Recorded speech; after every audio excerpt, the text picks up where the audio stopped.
Fry ভেজেছিলাম, আর সেই মাথাটা আর লেজাটা আর কাঁটাটা ছিল সেটাকে এখন রান্না করবো। সব ভাজতে দিয়ে দিয়েছি। আর কি দিয়ে করবো বলো তো?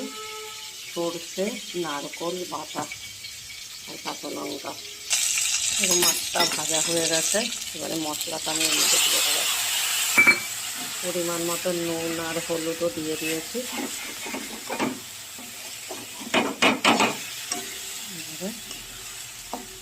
এটার মধ্যে একটু জল দেবো, দিয়ে ঢেকে দেবো।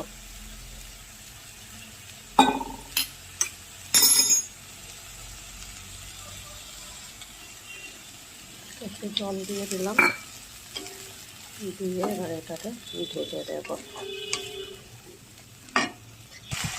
দেখো, রান্না আমার হয়ে গেছে আর একদম শুকিয়ে ফেলেছি।